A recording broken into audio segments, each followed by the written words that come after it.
That this assembly is not the one we want. This is a disempowered assembly.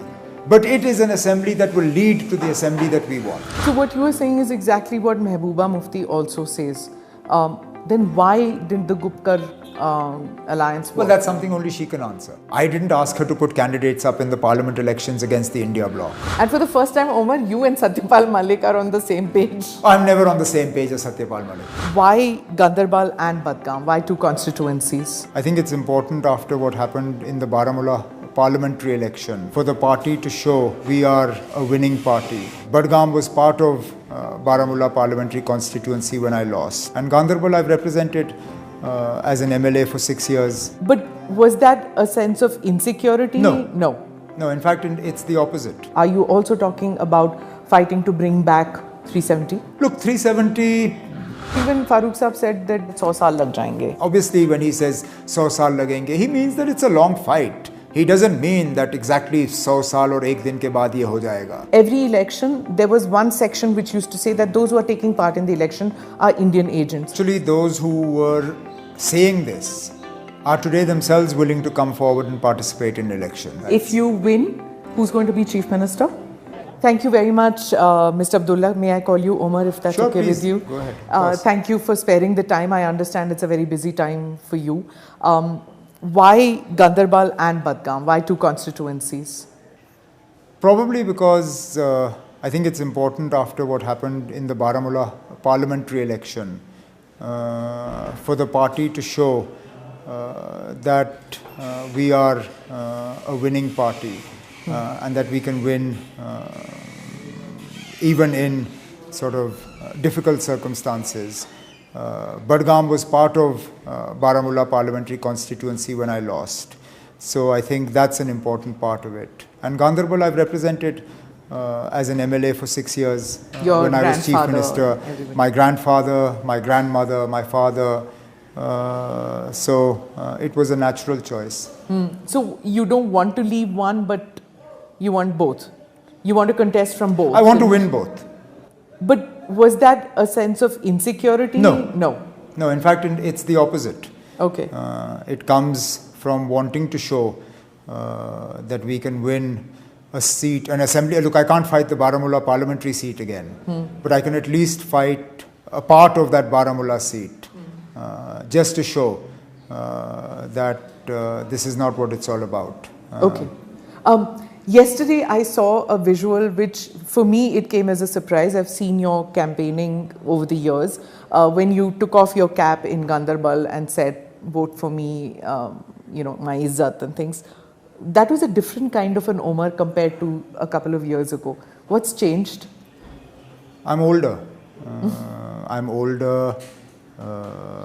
I'm less given to sort of angry campaigns. I think it's also reflective of the sentiment in this election.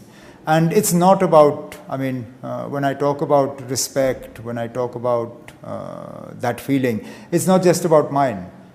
It's about the entire Jammu and Kashmir, which feels that their voice was disrespected, that their voice wasn't heard, that nobody has bothered to give any sort of ear to their sentiment and feeling. And this election is about seeking to restore some of that lost respect or that respect that was taken from us. So what I did was perhaps symbolic of this fight being about that respect. It's about everybody's caps, it's about everybody's turbans, it's about everybody's respect. And that's what National Conference is fighting for. But you're not given to making emotional appeals. You're not, at least in the past, you haven't been. It's more your dad's style, right? That's sort of been used against me, that I'm almost robotic, that I'm unemotional, that I don't connect. That's not actually who I am. Obviously, we all have emotions at various levels.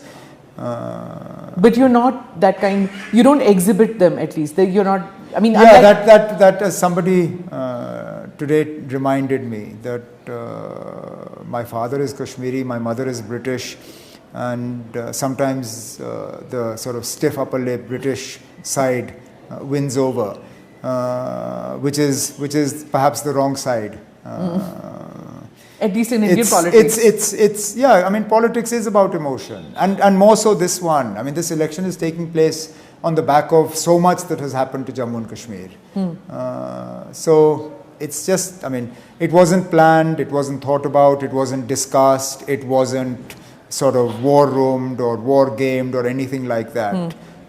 It's just something that happened. It was spontaneous and that's it. So this, what we saw was Engineer Rashid standing against you when it was Lok Sabha. Now you have that Freedom Chacha, Azadi Chacha, Sarjan Barkati. Has he filed? That's what people are saying, that he will I haven't heard whether he's filed yet. So if everybody seems to be saying that several candidates will be fighting against you in order. No, isn't it? I mean, you know, Engineer Rashid was I would have put it down as a coincidence. I would have put it down as maybe the natural choice because Engineer had fought in 19 as well. Engineer had in the past been an elected MLA from the area.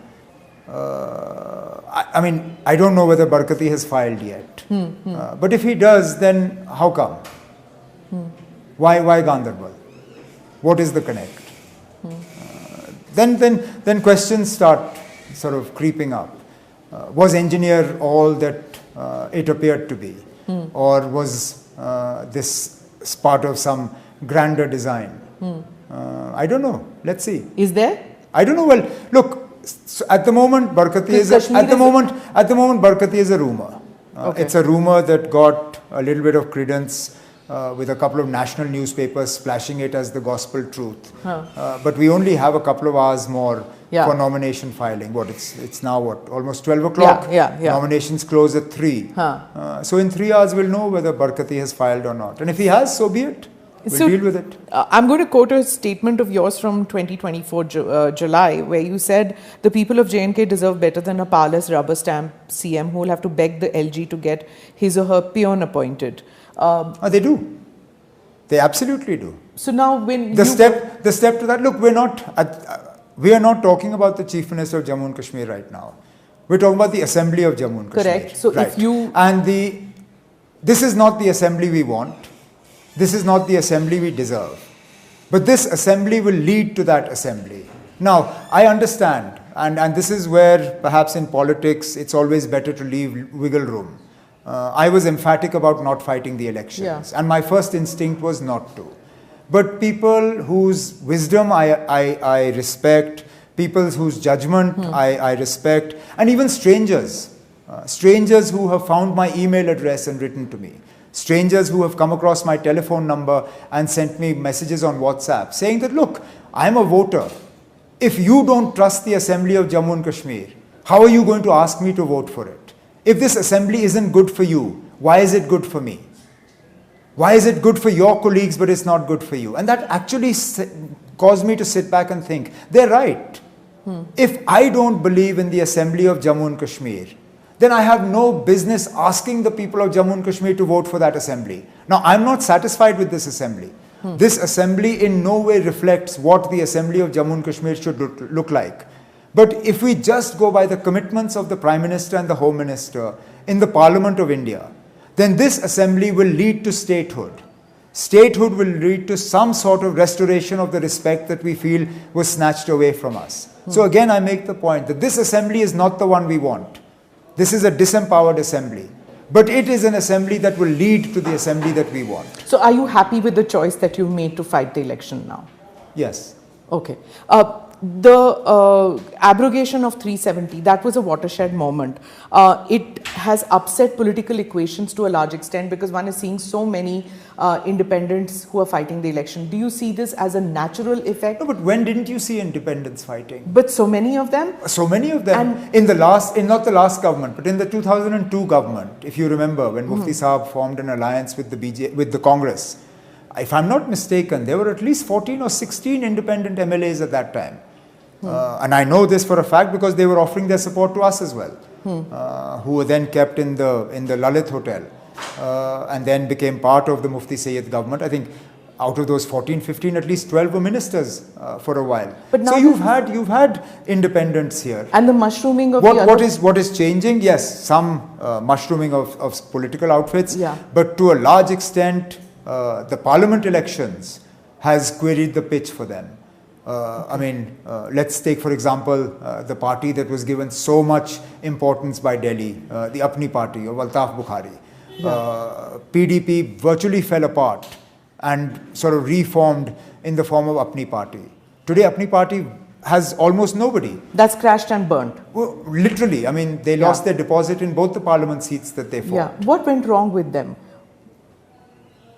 What, in your opinion, was... I don't think the people of Jammu and Kashmir, particularly Kashmir, are ready to take any party that is born from a relationship with the BJP. So they are still the shaitan, the untouchable, the BJP in Kashmir? Look, I don't like using words like shaitans and untouchables because they're not the right words to use. I don't think any political party or any political opponent should be disrespected like that. So no, I'm not going to use that and give somebody a headline that Umar calls BJP shaitan. That's not my language and it never would be. But yes, their political ideology and ours does not meet. There is no meeting ground between what the BJP wants for Jammu and Kashmir and what parties like mine want for Jammu and Kashmir. But several times you've been with them, whether you, your father... Yes, but those were different. That was a different BJP. That was a BJP that talked about Insaniyat, Jamhuriyat, Kashmiriyat. That was a BJP whose Prime Minister went to the LOC and said we can change our friends but we can't change our neighbours. And that Pakistan will always be a neighbour and therefore we need to look to normalize relations. That was a BJP whose Prime Minister got into a bus and went to Minar-e Pakistan. Yet the country got a bloodied nose after that with Kargil. So yeah, but then we also bounced back from that. Was it pragmatic to do that? Of course it is. Your neighbours are not going to change. We got bloody noses even after Prime Minister Modi descended surprisingly for a wedding there. We got bloody noses after he invited Nawaz Sharif for his swearing in. So he too had rose-tinted glasses on. But again, your neighbours are not going to change. All you can do is try and change their attitudes towards you. Now, I'm not for a moment suggesting that we can slip into a dialogue right this moment. But if somebody can tell me there is an alternative to trying to normalize relations, I'm more than willing to listen. Because it's there even in your manifesto. You talk about normalizing relations and opening a dialogue. Your father has also mentioned that there is no option but to talk to Pakistan in order for peace to be there in Jammu and Kashmir. Is that still the case? Do you still feel that? Because it kind of gives muscle to Pakistan to have the Abdullahs all the time talk about the fact that without talking to Pakistan, normalcy cannot come in. That's okay. Well, Pakistan hates us. When has Pakistan ever liked the National Conference or the Abdullahs? No political party has been targeted more by the terror in Jammu and Kashmir than the National Conference. This office you are sitting in has seen thousands of our colleagues killed during the course of militancy. So let's not make this mistake of assuming that Pakistan is well disposed either towards my family or towards the party that I belong to. But at this point of time, nobody is talking about Pakistan other than your dad. No, actually a lot of people are talking about it, but you don't take as much notice of them as you do of him. Okay, it's the media? No, that no, not just the media, but obviously you guys have a narrative that needs to go out and it helps to have somebody at least that can be bashed on the head. He's the one who speaks all the time about it, right? He's the one who speaks but about he's not foreign the affairs. Only one. About foreign affairs, you hardly hear Mehbooba talking about it. It's you well, or that's surprising. I would have thought it would be something that she would be have pretty strong feelings about as well. But if she doesn't, then that's something only she can answer for. This election, when you're campaigning, when you go around, when you're listening, watching, do you feel that things have changed? Because now there's no longer any slogans about Azadi, Khud Mukhtari, which used to be there earlier. No, Khud Mukhtari is very much a slogan. It was a slogan in the parliament election. It was a slogan that was used, maybe not as resoundingly as in Engineers 19 election, but it wasn't absent from the election stage. A lot of the AIP's campaign at that time was about plebiscite, was about Jammu and Kashmir not being an integral part of India, was about a solution beyond the four walls of the constitution. So it's not completely silent. And that desire for secession is still very much around, or is it muted for fear? Well, you don't hear it as much. Now, why it's muted can only be explained by those who used to speak about it. Now, the National Conference is a political party that, for whatever disagreements you may have with us, has never looked for a solution beyond the four walls of the Constitution. We have always said that whatever happens in Jammu and Kashmir must flow from the Constitution. So it's not for me to answer why those voices that were in disagreement with us are now heard far less than they used to be. Are they biding their time, you feel? I again can't say. I can't say. I can't say whether there's been a change of heart or this is just a temporary phase. Again, that's only something they can answer. Because anybody we speak to, they say that in Kashmir, peace or the lack of this talk of Azadi is a tenuous situation. You never know when it could erupt. Is that the case? I wouldn't discount what they're saying.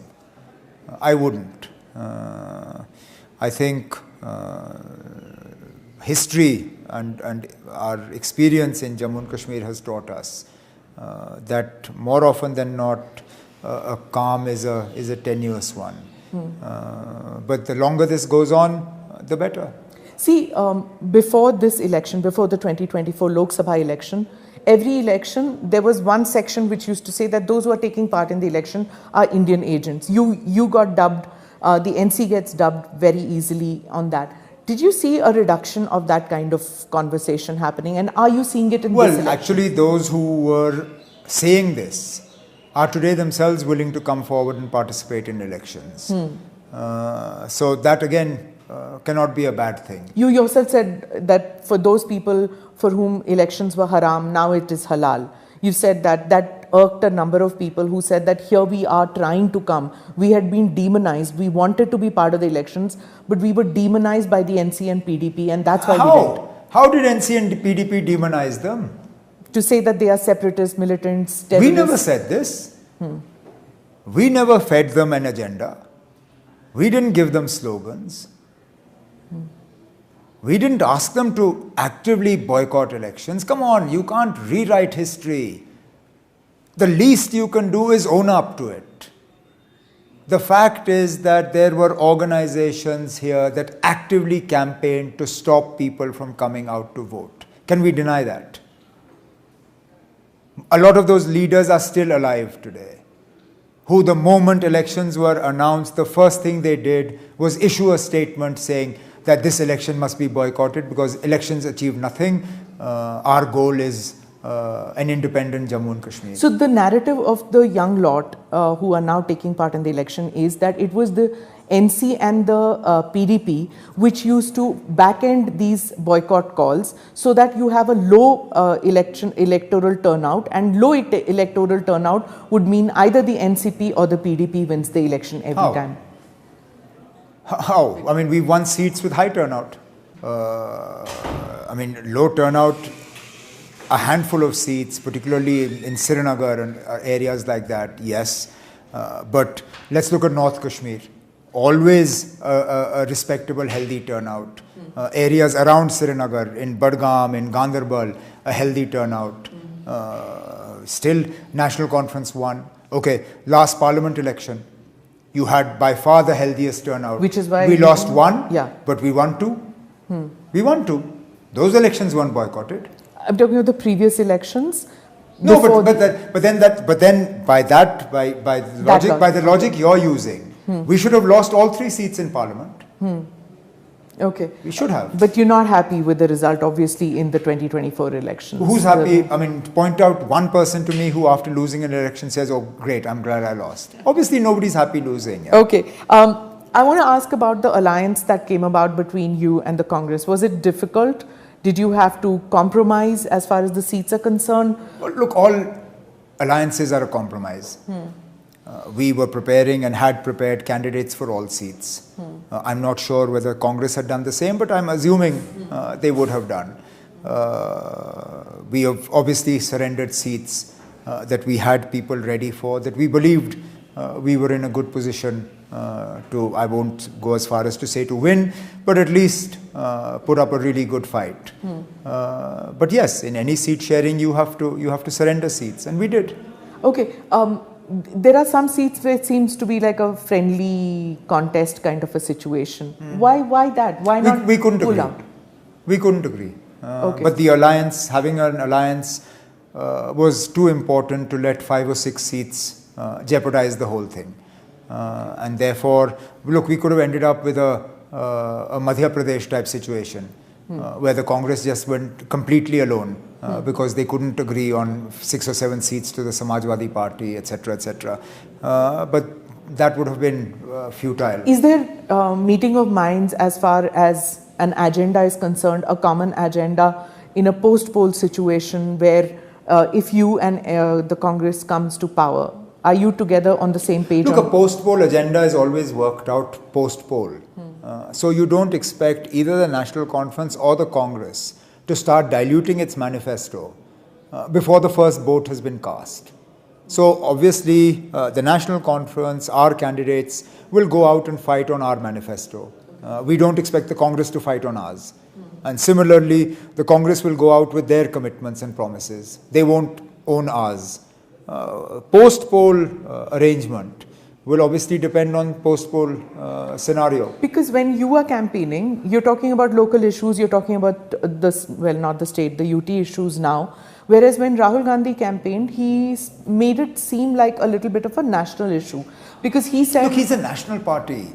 He will talk about national issues. He has representation all the way to the east and the west, all the way down to the south. Kerala, yeah. Okay, in probably soon, his sister will be fighting a parliamentary election from Kerala. The be-all and end-all of my political existence ends at Lakhanpur. The moment you cross into Punjab, I have no locus standi. So I have no reason to talk about issues that go beyond Jammu and Kashmir. What he said was that in one of his speeches, he said that Humne Raja ko hataya and the BJP has brought a king and he has his subjects. So the contracts, the work, everything is being given out to Bahar ke log. Is that how you see it too? He's not wrong. He is not wrong. You'd be hard pressed to go into offices today and find people in important positions who you can actually talk to. Who understand you, who you understand, who know the geography of Jammu and Kashmir. Contracts are given to people from outside. Businesses are sought to be handed over to people from outside.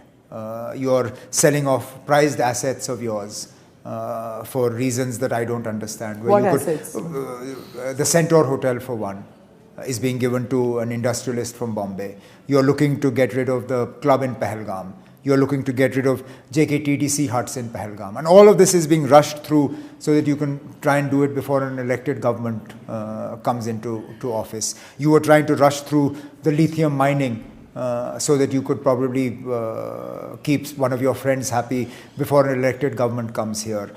Contracts for toll collection on highways. Nobody is from here. Mining of sand from rivers. Largely outsiders. Look, it's not without reason. Look, I mean, again, this narrative was sought to be created that 370 was something that Kashmiris loved and Jammuites hated. It's not without reason that the BJP's vote share in Jammu shrunk drastically in this parliament election. The margins of victory for both candidates in Jammu and Udhampur are half of what they were in the election in 2014. If 370 was a Kashmir-specific issue that Jammu was happy to see the back of, you should have seen margins in Jammu jump in favor of the BJP. But you haven't, because the narrative that has sought to be created around 370 was false. And the people of Jammu and Kashmir have not benefited from it being written down. And Jammu, you feel that this time is going to be the Congress which will score more than the BJP? I'd like to think so. I know for a fact that the Congress will do better than a lot of people expect them to do. Look, there's a lot of simmering anger in Jammu. On an issue as simple as the Darbar move, people are unhappy.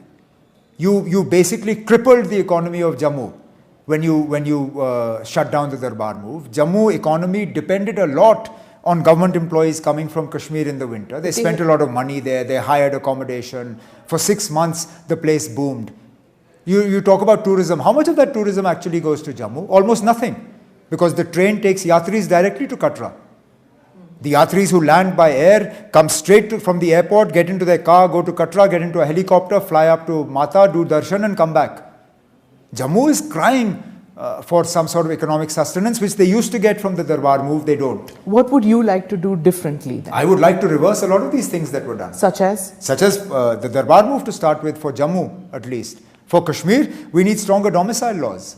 We need domicile laws that at least bring us at par with other parts of the country. Today we have weaker domicile laws than our own neighbor, Himachal. Try and do what you are able to do in Jammu and Kashmir in Himachal today. You won't be able to. But nobody can come and buy up land, agricultural land in Of course they Jammu can. No. Of course they can. In Kashmir, Our domicile laws are the weakest in the country today. This is what was said when Article 370 was taken away, where Dr. Abdullah said that यहाँ पर Gaza की स्थिति हो जाएगी. That BJP, that he compared the situation and he said there will be settlements out here, just like it's there, and like Israeli settlements in the occupied areas. That's what's going to be happening out here. But 2 years have gone by. Not even the Pandits have returned. Forget about others returning. Yeah. So nobody's come.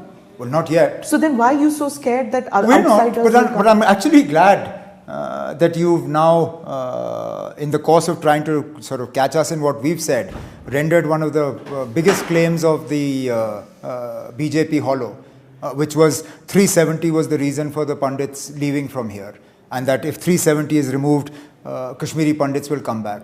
Now you yourself have said 2 years later, in fact, if anything, more have left. Yeah, so nobody has come back. Nobody has. Yeah. So what was the fear about anyway? It's a genuine fear, because lands are being given away. Government lands are being given away to people who don't. Who?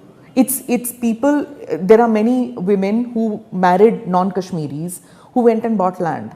That I know of. They said they were not allowed to buy land. They are Kashmiris, born Kashmiris. No, I have no married. problem with that. Yeah. I have no problem with that. It is a move to settle people here. And the voter lists show you people who do not belong to Jammu and Kashmir who are now buying land and settling down here. Why would anybody want to? Because of the fear of this, that they will not have any rights. It could go back to the situation where they didn't. Why even the nobody is saying that people should not have rights. We are saying we should have the first right over our own land, over our own water, over our own rivers, over our own resources. What is wrong in that? If you give the first right to people in other states, why not here? Let's make a very simple comparison. So who has let's make a very simple comparison. Right. Are you in a position to buy land in Ladakh today? No. You're not. Yeah. Why? Because of the protected area. So right. same thing here. So why? No, you are. You can buy land here. You can buy land in Jammu and Kashmir today, but you cannot buy land in Ladakh. We were born of the same territory. We were split from the same state. We had the same protection of 370 removed from us. Why is it that today Smita Prakash cannot go to Ladakh and buy land to settle? But if today you were to go to a dealer and identify a plot of land and put the money down, that land would be notarized and transferred to you. Similarly, Omar Abdullah can buy in Gurgaon. Omar Abdullah can buy. So you are a Kashmiri, you can buy land anywhere in the country, right? Other than the protected areas, which is you can't buy in Nagaland if you go, you can't buy in Himachal. So why? Yeah. So if you want that. Look, if it is one rule for the entire country, then don't have protected areas, na? And why should we not be protected then? Okay, so don't have protected areas would also mean don't have special status. So don't then, but then don't have it for anybody. How do you explain just taking it away from us? Ultimately, what you gave to them was also a sovereign commitment. whether in the form of 371, ABC, etc. Why take it away from us? So, as far as I recall, that whether it is the Northeast, some states in the Northeast, it was to preserve the balance of culture, balance of... So, do we not deserve to have our culture protected? हाँ तो फिर the same can be फिर of Kerala. तो करिए, किसने रोका आपको? कहने का मतलब मेरा सिर्फ इतना ही है कि if you are giving protected areas and special status, then why did you feel the need to take away ours? Okay, either look, when you say one country, one rule, you can buy land in Gurgaon, you can buy land here, then it should be the same rule for everybody. But if you have areas of protected status for cultural reasons or whatever reasons, then explain to me why we did not deserve the same if it was given to us at the time of accession. So you were in government, na, Omar Saab? Why didn't you do it when you were there? We didn't take it away, you took it away from us. We were not in government when it was taken away from us. All that was done to us was done without the permission of the assembly. You split Jammu and Kashmir into two parts and made us into a union territory. Who was asked? Who was consulted?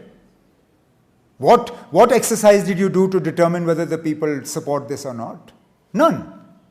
Even Parliament barely discussed it. For everything that happened to Kashmir, people would, if it was unfair, people went out on the roads. They protested, they complained. But how come for this, there were no street protests? Did you let anybody out? They did come out. Who came out? When they wanted hardly to let anybody out. Who did you let out? This place was a prison for months on end. We were talking about the period when people came out on the streets and didn't come out in the streets. Earlier, when the stone pelters would come out, choti si choti baat pe they would come out, and sometimes not even for a reason. यहाँ निकलने कहाँ दिया लोगों को? The kind of restriction, I don't know whether you were able to visit at that time. You were.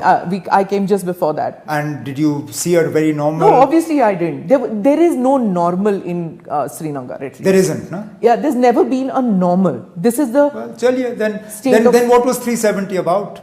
370 was about normalizing. But now, if there is no normal, then what was it about? What you're seeing now, do you think this is normal or this is a new normal? How is this any different to pre-89? Other than the fact that we have no 370. So, I mean, this is the problem. When I ask that ultimately what was 370 about? Because if it was about bringing us at par with the rest of the country, you haven't. You still have sort of areas of special status. You only took ours away. And I'm sorry, again, the government of India took ours away. Okay, so leave that aside. It wasn't about restoring democracy because the government of India has kept this place as an totally undemocratic, central-ruled protectorate for the last 5-6 years. So it wasn't about that. It wasn't about governance and development because we've seen none.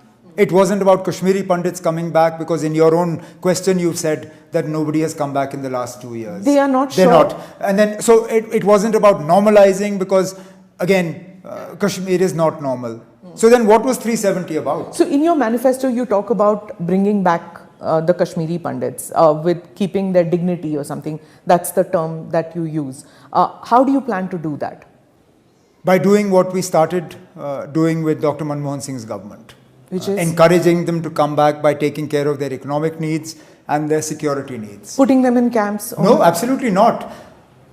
There is a reason why that accommodation is called transit accommodation. It is transitory in nature. You come there, you stay for a while, you settle down with your job, and then you find place to stay. And a lot of Kashmiri Pandits actually moved on from transitory accommodation. They actually moved into areas and started staying. Imagine that they couldn't find it. They couldn't find the strength to trust an LG appointed by a BJP government. Would they trust? Look, I don't expect them to trust my word. I would expect them to trust our deeds. If we are able to create a sense of security that we had done when they started coming here and picking up these jobs and working, I believe we can reverse some of the sort of setbacks that we've had in recent years. You know, I want to come to something which is a hot topic these days, which is the IC 814, the movie which was the series which has come on Netflix, and there's a lot of conversation which is happening back and forth on this, whether the depiction which has happened in the series is correct or not. In that, there's a small portion in which your father is protesting and saying that I don't want to release the terrorists, and I don't, especially Latram, he said, ki usko to nahi chhodna and things. And then Mr. Dullat, who was the raw chief at that time, he said, he went on Veer's show and he said that this happened. I went to talk to Dr. Saab and he refused and he said, I will resign.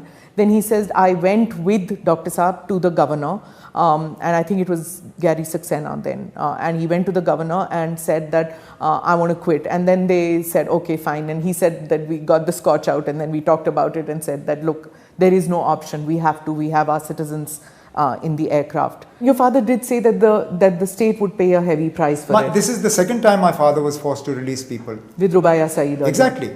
And the families of the hijack victims, they used the Rubaya Saeed incident as the benchmark. And rightly so.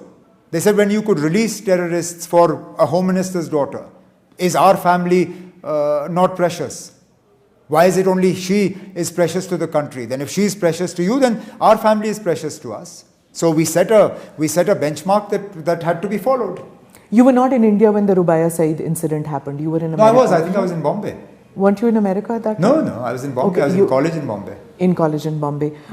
When you look back at the decisions that your dad took at that stage as Chief Minister, do you think he had an option? I think Government of India closed those options. I think Government of India had an option. I think Government of India at the Rubaya Saeed kidnapping time had an option of not negotiating with terrorists. They chose to negotiate. After that, once you've done it once, then you have to do it again. Okay. When it came to the IC 814, then also when your father objected to it, similar kind of situations happened when you were Chief Minister, when not a hijacking, but there were several instances where militants were caught, they were put in jail. There were times when hangings happened of of that, and I can't say Afzal Guru happened in your time. You face the blowback, or your state faces the blowback, and you are... See, my unfortunate thing was that the J&K government had nothing to do with Afzal Guru's execution. Otherwise, you would have had to do it with the permission of the state government, which I can tell you in no uncertain terms would not have been forthcoming. Why? It wouldn't have. We wouldn't have done it. I don't believe that any purpose was served by executing him. I don't. Do you believe in capital punishment? No. No? No. Okay. Because I don't believe in the infallibility of the system of the courts. And evidence has shown us time and time again that may not be in India, but in places where you have executed people and then found that you were wrong. In your manifesto, you've talked about releasing political prisoners. Can you tell me who you mean in this? Those who have been unfairly detained over the last few years. Your opponents say that some of them were put in by your administration. They're still languishing there. Well, then why weren't they freed? That's what I want to know. Well, they will be. And these will include the OGWs also? Do you feel that they are... No, don't get into specifics. That's for an elected government to do. I think there's a distinction that will be drawn between political prisoners, OGWs, people who've been involved in severe and serious incidents of violence, and a lot of others who've just been jailed because they put a like on a Facebook post. There are any number of people who today are facing the brunt of the administration simply because they've expressed a view on social media. Okay. Let me go back to the period when you were Chief Minister, when it was 10 years ago. It really seems just the other day, but there's so much that has happened in the state since then. 10 years ago, when that stone pelting, that was more than 10 years ago, I think 2010, 2011, when the stone pelting incidents happened and the crackdown upon them. When you look back at that time, do you think that you did something wrong, or do you feel that you could have done something better? Any situation that is dealt with that results in people dying clearly could have and should have been handled better. But sadly, what we were dealing with was unexpected in both its intensity and its spread. What is unfortunate, what I feel, is that what I feel bad about is that the lessons we learned and put into place so that we ensured that it wasn't repeated during the term of my government and for the first 2 years of the BJP government, unfortunately were undone in 2016. What happened in 2016 which you feel that was undone? Well, clearly the lessons that we learnt in 2010 weren't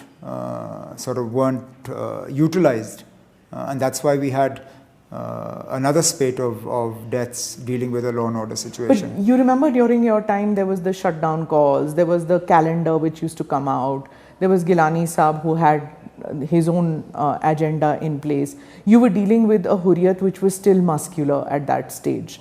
Then came the era where they were all put in behind bars, and slowly and surely the shutdowns are over, the calendar is over, the Hurriyat is defanged. If you were to come in as Chief Minister, it will certainly be an easier tenure as compared to what it was, right? Well, let's not assume anything. I'm not even going to assume Chief Ministership is an inevitable outcome. We are right now fighting assembly elections. We have no idea what sort of mandate the people will give. Whoever comes in as Chief Minister. Whoever comes. Right. Isn't it an easier situation, security situation in this so-called Naya Kashmir as compared to what was the Purana Kashmir? Well, actually, in some respects, it's a tougher security situation. Why? Because you opened up a whole new front in Jammu. Jammu was entirely peaceful when I left office. And conveniently, people forget all about that.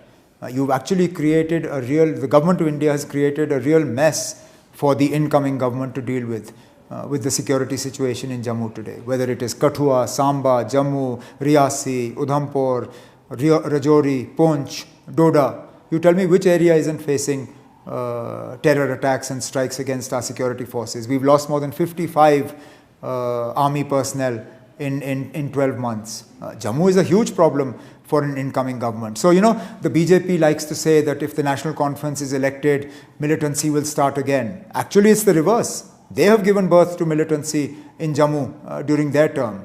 And an incoming government is going to have to deal with the mess that they have created. So the narration always was that it was Pak-sponsored terrorism which it's very convenient. Kashmir. It's always Pak-sponsored terrorism when the BJP or the central government is on the receiving end. But when it's the National Conference that has to be targeted, then suddenly it's our inability, our weak governance, our bad decisions. It's very convenient. Either it's Pak-sponsored for everybody, or then it's Pak-sponsored for none. Sure. What I meant to say was that it was Pak-sponsored north of the Pir Panjal. Now it's Pak-sponsored south of the Pir Panjal. Is that yes? But then why did you allow that situation to develop? It was all under control. What did you do that caused Jammu to slide backwards like this? Clearly mistakes have been made. Gaps have been created. Your anti-terror grid has been significantly weakened. Your intelligence network has been weakened. And these are all things that will have to be put back into place. Militancy, terror, attacks don't just disappear overnight. It's a slow, steady process. So do you think that the BJP took its eyes off the ball as far as Jammu is concerned? Clearly. I think it was a combination of two factors. One, overconfidence in terms of Jammu to ab theek hai, ab isko kuch nahi ho sakta. And secondly was Ladakh. The incursions in Ladakh meant you had to suddenly find troops. You didn't want to move troops out of Kashmir, so you moved them out of Jammu. The moment you moved them out of Jammu, you left a vacuum. And that vacuum now has created a problem for you. So it's only the area of operation which has changed, what you're saying, for the militants? They've shifted focus. Okay.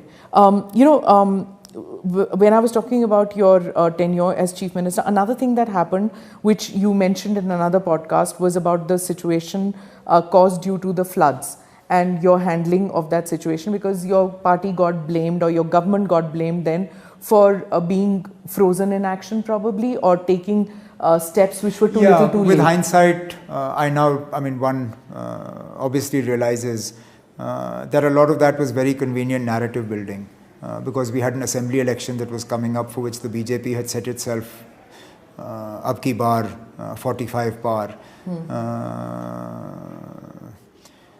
Otherwise, if an objective assessment had been done of how my government dealt with the floods, I would not have been crucified the way I was. It was literally one issue a day with you in those 10 years that you were there. It was exhaustive, right? With every No, we had day good years. We had some very good years. We had incredibly peaceful, productive tourism, development years in 2011, 2012, for the most part of 2013. The first half of 2014 was great until the floods came. So no, I won't for a moment say that it was 6 years of nothing but trouble. If you come back to power, what are you promising the people? Is it, one, of course, you're talking about restoration of statehood. Are you also talking about fighting to bring back 370? Look, 370, the special status of Jammu and Kashmir is part of the National Conference's political ideology. So it's not something that we are going to just surrender. That said, we're also realistic enough to know that that's not something this assembly is going to do. It's not something that you're going to be able to do with this current government. You'll probably need a couple of changes of government in the center before it's something that you can even begin to address. Look, it took the BJP decades to do. We're not foolish enough to believe that we're going to undo it in 5 years. It's a long struggle, but it's an issue that we believe is important to keep alive. But it's not the be-all and end-all of our campaign. It is not the only issue on which we're fighting elections. In fact, it's important to remember that our manifesto talks about these political issues in perhaps a paragraph or two. That's it. Our entire manifesto is governance and development related. It talks about jobs. It talks about social welfare schemes. It talks about electricity, water, free education. It talks about helping people tide through this crisis of heavy prices and price increases. So there's a whole lot in our manifesto. I know it's tempting to look at just the one paragraph on the politics of Jammu and Kashmir, but that's not what our manifesto is all about. Because even Farooq Saab said that in one of his speeches, he said 100 saal lag jayenge, shayad, to bring back. Look, nobody has a crystal ball that can tell you that it will take you 5, 10, 15, 20, 100 years. Obviously, when he says 100 saal lagenge, he means that it's a long fight. He doesn't mean that exactly 100 saal or ek din ke baad ye ho jayega. Because that's something the parliament. Look, it's indicative. Yeah. It's like a metaphor. You're just saying that, look, it's a long fight, it's a long struggle. And again, I make the point. When the BJP was reduced to 2 MPs in parliament, did anybody believe that they would be in a position to do anything on 370 or the Ram Mandir? But things changed. And it took decades to reach that point. The Congress says it's a closed chapter after the court decision. We'll How do you deal with that? Because the court decision does not close the chapter. Okay. Because if the court decision closed the chapter, then when a 3-judge bench found in favor of 370, not once but thrice, then why wasn't it a closed issue then? If it wasn't a closed issue then it's not a closed issue now. It's a court decision. Court decisions can be changed. A 5-judge bench can be overturned by a 7-judge bench. A 7-judge bench can tomorrow be overturned by the entire bench sitting. So let's not say it's a closed issue. That said, it is not an issue that we believe is in any way, shape, size or form going to be resolved in the life of this assembly. This assembly is about giving us the assembly that we want, the state that we want, and start putting into place corrections for what was done over the last 5-6 years. So what you are saying is exactly what Mehbooba Mufti also says. Then why didn't the Gupkar alliance work? Well, that's something only she can answer.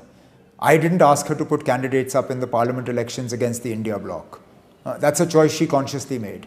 And she made that choice consciously after I had told the Congress party that, look, there is no scope in 5 seats, of which the National Conference already held 3, for any sort of seat sharing arrangement unless the Congress was willing to sacrifice one of their seats. But as long as the PDP helps the alliance, we're open to talks about seat sharing in the assembly elections. Clearly that wasn't acceptable to her. She fielded 3 candidates here and did nothing to help the alliance in the 2 seats in Jammu. So that's what it is. Well, why did the alliance came together under very trying circumstances in Kashmir? Yeah, but the alliance never came together as an electoral alliance. Nowhere in the Gupkar declaration. What else is an alliance if it's not for electoral it's about ideology. purposes? It's about a common fight. It was about a fight for bigger things, which we did. Even though the PDP wasn't part of any case in the Supreme Court to overturn what was done on the 5th of August. There was sort of cooperation and a common fight that was waged there. So another person who fought the election against you, when we interviewed him, he said that BJP keeps calling this as Gupkar gang, and every time they demonize the Gupkar alliance, it increases their stature. I wish they would say that about me, and it would increase my stature too. Sorry, so, who was this? Sajjad. What can I say? Look, stature is not given by, it's not a gift bestowed on anybody by the BJP or the media or anybody. You get what the people give you.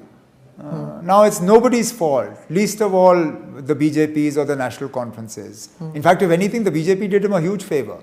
Had the BJP not transferred migrant votes to him, he would have lost his deposit in this election. He saved his deposit because the BJP engineered about 7,000 migrant votes for him, which is surprising because given his track record of being part and parcel of the whole movement that caused Kashmiri Pandits to leave here right in the beginning, for them to vote for him is a huge change in their outlook. But they did it, and clearly at the behest of the BJP. Yeah, his politics emerged from the Hurriyat because of his father. I mean, his father was instrumental in creating the Hurriyat. In not just the Hurriyat, but in militancy starting in Jammu and Kashmir. And they've never denied it. No, they haven't. Yes, that's true. Another factor which has happened now suddenly is the arrival of Ram Madhav in the. That was a surprising one. I did not see that coming. And for the first time, Omar, you and Satyapal Malik are on the same page. I'm never on the same page as Satyapal Malik.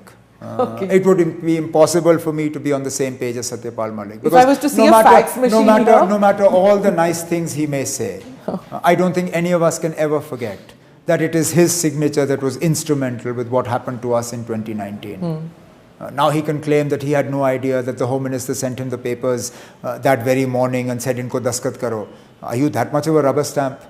You should have quit. You should have had the courage of your convictions to quit. You should have been like B.K. Nehru. When Indira Gandhi asked B.K. Nehru to engineer the dismissal of my government in '84, he said no, even though he was Indira Gandhi's relative. He said, "I will not do it." And she sacked him and replaced him with Jagmohan. So we have had governors who've had the courage of their convictions. We've had Governor N.N. Vora, who had the courage of his convictions, and many others. Satyapal Malik could have had the courage of his convictions and said, "मैं ये नहीं करूँगा. बाकी आप मुझसे जो भी कराएं, मैं ये नहीं करूँगा." But he did it. So I will never be on the same page as Satyapal Malik. But he's the one who's saying that Ram Madhav has been sent out here with the definite purpose of defeating you. Obviously, the BJP wants to defeat us, and I'm glad they do. I would be worried if the BJP wanted us to win. No, but the idea, the manner is to set up independent candidates. They have the money, they have the muscle, they have the administration, they have the agencies. They can do it. Those very agencies used to be supportive of you at one point of time. Really? Weren't they? I don't know. You tell me. Because every time that one heard was that the agencies feel that here are the Abdullahs who always speak and have taken oath on the Indian constitution compared to the others. We did, but we did nobody a favor. We did it out of our conviction. We did it because we truly believed that the decision Jammu and Kashmir made in 1947 was the right one. And that what would flow in Jammu and Kashmir would flow from the spirit of the constitution and the promises made to the people of Jammu and Kashmir. And I still believe that to be true, in spite of what was done to us in 2019. We never did anybody a favor. Koi ehsan nahi tha. But the fact is that these very same agencies then used that to detain me in 2019. My PSA warrant said what? That I brought people out to vote against the boycott calls of the Hurriyat. So you punished me for effectively taking a stand against Pakistan and its boycott calls. So well done. What was that like when you were in detention? How many months were there? 8 plus. 8+ months. I saw the interviews that you did after that. It was a complete. Firstly, when you came out after detention, yeah, a lot of people didn't recognize with the beard and all. Ye ho kya gaya hai? Like he looks like he's just had some kind of initiation, a religious initiation. Are we going to see the other one, the sneakers and jeans and shirt guy carrying his own bag again? I still carry my own bag. I still wear jeans. Yeah. You still go for a jog? I still do. You still do that. Okay. But what happened then? What was the change that happened to you? I don't think it's possible to quantify it. But obviously, the person who went in is not the person who came out. When you came out, I saw some of your interviews and you seemed a little bitter as compared to I your still earlier. am. I still am. Look, who wouldn't be? Who wouldn't be? I think the only difference is for most people here, they keep that bitterness under the surface. They don't express it for fear of what will happen. I'm a bit more muphat. You get what I mean. Because you kept saying, I'm not the same person. I'm not. Changed. Look, who can be? I mean, other than leave aside the detention, the fact that a country can go back on sovereign commitments made to its people is something that I will never be able to come to terms with. These were not the promises of an individual or a political party. They were the sovereign commitments of the Union of India with the people of Jammu and Kashmir, which facilitated accession. Jammu and Kashmir, without that, would not have been a part of the Union of India. We were the only Muslim majority territory that acceded to India. But clearly that was forgotten. And this whole thing about it being temporary, I mean, that's, chalo, leave it now. We won't get into that argument. But that's a discussion for another day. Your granddad had been imprisoned for several years after that. When he came out, do you recollect having conversations in your family? I was 5 or 6 when all that ended. Do you recollect any conversations in your family where they talked about that kind of detention and the effect it had on your family? Well, obviously it had a deep effect on my grandmother, because for the longest time her husband was out, as in away. Yeah. She was the one who had to sort of not only guide the family but also help the party along. It would have obviously had an impact on my father and his siblings, because for the longest time their father wasn't around. One of the reasons why my father has 2 dates of birth is because my grandfather was in jail when he had to fill his forms, I guess for his matriculation exam. And the uncle just gave a date because my grandfather was not there to tell people what day my father was born. So there's all sorts of stuff that happened. He was put in prison by the Congress government. You were put in prison by the BJP government. The Abdullahs... Yeah, there's a huge difference. Yeah, my grandfather was away for years on end. I spent barely 8 months. 8 months. Right. There's this picture which my sister tweeted. Can you explain what was happening out here? The arrival of a little bit of facial hair on you. Yeah, this was... How old were you? This must have been 86, 87. So I was 16, 17. And your sisters are next to you? Yeah, one of my sister, my mom. Who's on your right? On my right. My right is the sister who's closest to me in age. Then my mom. That is, which is? Safia. The one who treated it.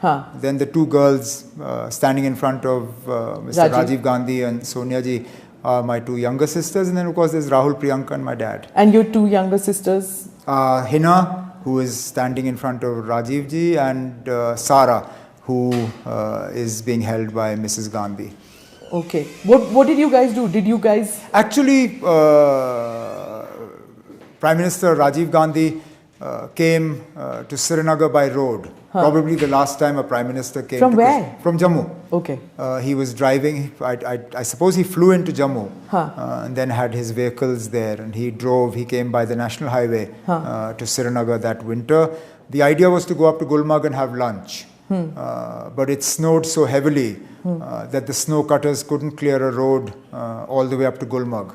So we ended up having to stop in Tangmarg to have lunch, which of course we were bitterly disappointed by because we were looking forward to Gulmarg. So this photograph was taken in Tangmarg after lunch, just outside the guest house where we ate. And I was thrilled on this particular day because I love vehicles of any shape, size or form. Was it your first time that you met with... No, I'd met him before. I'd met him before, but I was fascinated with that Jeep of his.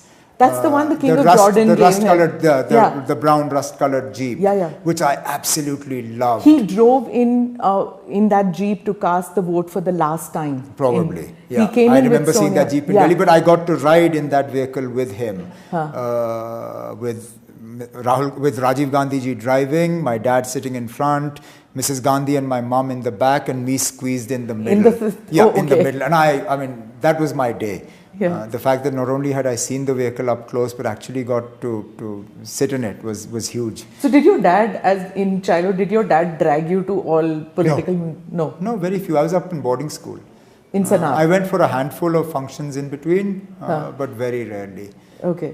Do you do I that remember a few with my grandfather, particularly Eid prayers, stuff like that. I remember things like Christmas in the army, Northern Command in Udhampur.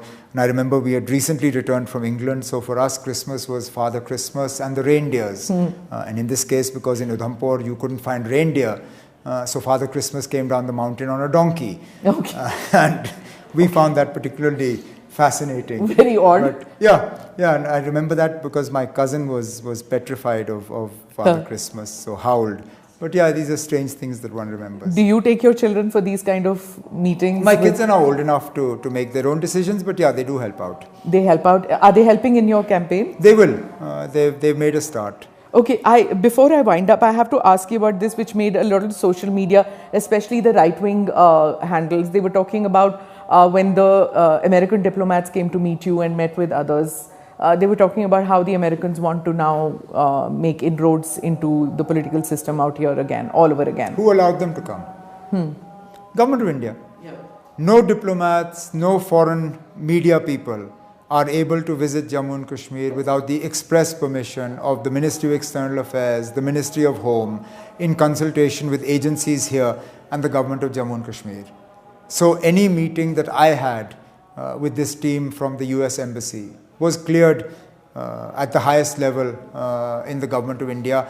No conversation was had with them about the sort of what I think would be the result in the elections or how I see the elections going. Obviously, we talked about Jammu and Kashmir, about the situation, we talked about the wider Indian context, but that was it. In fact, I myself was surprised that they got permission to meet me, because they came last year around the same time, and other than Lieutenant Governor Manoj Sinha, they weren't, and maybe a handful of the Delhi-backed parties, they weren't able to meet anybody. But those who have long memories of Kashmir know about the American influence in Kashmir. Either Hurriyat I'm not worried about the American influence as much as the Pakistani influence. Pakistan has had more influence here than America. But Pakistan wouldn't have the guts to do what they did if they didn't have the blessings of America, right? In which case, what are we doing with such friendly relations with the Americans? Why don't we blacklist them as well? No, seriously, come on. If the Americans are so detrimental to our national interest, then our national interest must trump all interest, right? So then we should stop hugging the President of the United States of America. We should stop looking for their adulation. We should stop being so proud of the fact that we address their Congress. Omar, so then there has to be some pragmatism as far as exactly. So then what is wrong with them coming here and meeting us? It's pragmatic. Right. Oh, okay. It's pragmatic. All right. At any point of time, would you have preferred to be in the Lok Sabha or in state? If you had a choice. I always have a choice. Ultimately, whoever fights an election does it out of their own choice. Nobody can hold my hand and get me to sign a piece of paper.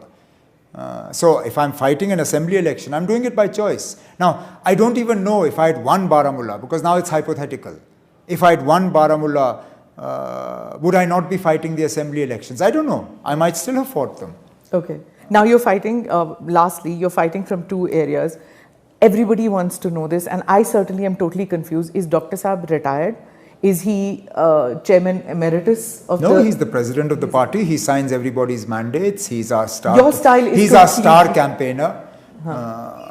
Nobody in Jammu and Kashmir for sure, and very few politicians in the rest of the country connect with the crowd or with people the way he does. So where he leads, we follow. Okay. So is it Omar's writ or is it Dr. Saab's writ in the... It's the party's writ. Right. What we do by consultation. We take views from everybody. Ultimately, then all those views are put up to the president, as in any political party. And finally, the president decides. If you win, who's going to be chief minister? The legislative party will decide. Don't give me such a political answer. No, that is the truth. There is no difference between you and Akhilesh or anybody else who gives me this answer. Can you just, for once, just tell me straight face? Straight face. My face is entirely straight. And I am telling you that my clock stops at 5 p.m. 8th of October, which is when results will come out. Any conversations of post that period will be had post that period. I have had my sort of fingers burnt in Baramulla by assuming that I know what is going to happen. I'm not making that mistake again. I am not taking anything for granted in this election. And therefore, any conversations about a post-result scenario will be had post-results. You almost sound like the BJP when they said 400 par and came to their senses after the election results. Which is why you haven't ever heard me put a number. Have I said 50 par, 60 par, 70 par, 80 par? Never. I have not put a number. National Conference and our alliance group are fighting to win these elections. We want to win as many seats as possible. But I'm not going to be foolish enough to put a number on it and then exceed that number. Exceed that number. I like the new optimism in Omar Abdullah. I've always been optimistic. All right. On that note, thank you very much and all the very best to you. Thank you. Pleasure. Thanks.